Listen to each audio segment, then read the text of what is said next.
Aujourd'hui, on voit les différentes familles de réactions en chimie organique. Il y en a principalement 4 qu'on va voir, et les 4 sont les suivantes. Addition, élimination, substitution et transposition.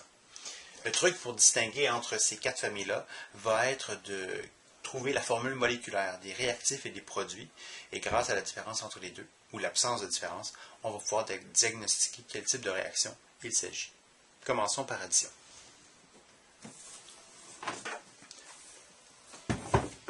La première réaction est une réaction typique d'addition, c'est-à-dire un réactif, un autre réactif. Les deux réagissent ensemble et donnent un produit.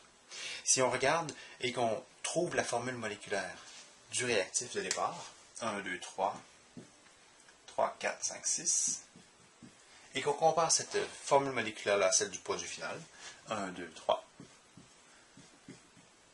4, 5, 6, 7, Cl, on s'aperçoit qu'on a additionné les trucs, le HCl, à la formule moléculaire de départ, donc c'est une réaction d'addition.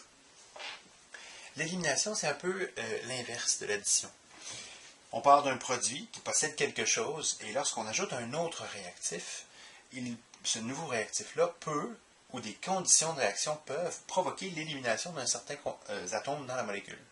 Par exemple, ici, l'ajout d'une base forte provoque l'élimination de HCl, et la réaction entre les deux donne un sel et de l'eau, mais on a surtout l'élimination de H et Cl. C'est en fait l'inverse de l'addition du départ, et on le voit très bien, la formule moléculaire, elle a perdu quelque chose, il y a quelque chose qui a été éliminé.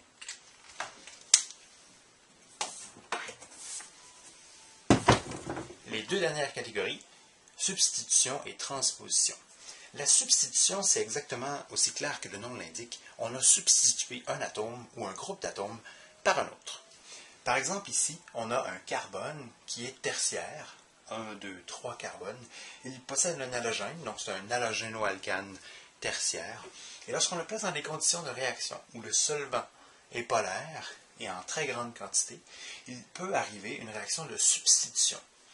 La partie halogène ici se fait échanger par la partie du solvant qui est là. C'est ce qu'on observe. L'hydrogène s'associe avec l'halogène pour former un acide, et on a soudainement un éther-oxyde. Et donc on a substitué le brome pour l'éther-oxyde. Vous avez juste à calculer la formule brute du réactif et du produit. Vous allez comparer qu'il y a une différence. On a substitué des parties, on en a enlevé et remplacé par d'autres. Finalement, la transposition, c'est peut-être la plus facile.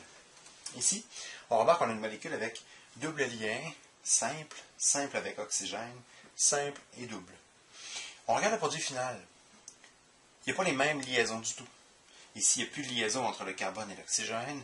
Il y en a une nouvelle entre ces deux carbones-là. Les doubles sont plus au même endroit. Par contre, une chose qui n'a pas changé, c'est la formule moléculaire. C'est la même formule moléculaire ici que là. Seulement les liens qui ont été changés de position, ou changés d'atome à atome. Donc, il y a eu une transposition des liaisons. S'il n'y a aucun changement dans la formule moléculaire, vous vous trouvez en face d'une transposition. Finalement, un petit truc que j'utilise moi-même pour me rappeler des 4 grandes familles. Lorsqu'on a besoin de se rappeler de certaines choses par cœur, on écrit le nom de ces choses-là et on essaie de trouver un acronyme qui nous permettrait de nous en souvenir. Libre à vous de trouver l'acronyme qui vous plaît. Pour moi, CIT me permet de me rappeler substitution, élimination, addition et transposition. Bon travail, trouvez-vous un acronyme qui vous satisfasse. À bientôt.